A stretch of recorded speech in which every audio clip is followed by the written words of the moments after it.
At ang purpose po is to cover confidential activities for fiscal year 2014. You see that?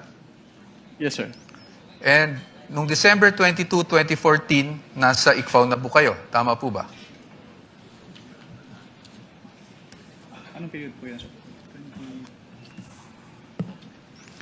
We have a clear here po. Date of issue, December 22, 2014. Yes po, nasa ikaw na po. Tama po ba? Mm. At hindi po si Vice President Sara Duterte ang Vice President ng mga panahon na yun. Tama po ba? Yes po. Pero na-liquidate po ba yan? That's the question. That's the question to ICFAO actually because yun po yung, ang pinapakita ko lang sa inyo is nagkaroon po ng confidential funds. Ang Office of the Vice President noong 2014 issued December 22, 2014. Based on that document po, Meron. Meron. You confirm.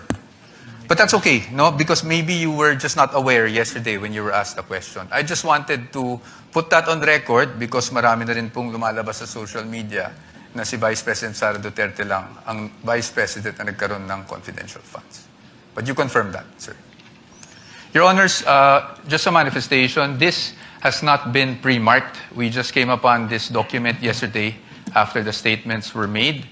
So upon the agreement made during pre-trial, we request that this be marked as exhibit for the defense D-1-167-DE.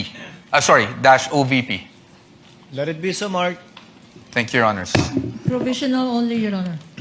Yes, of course, subject to the objections of the prosecution when the time is Of course, at appropriate. the proper time.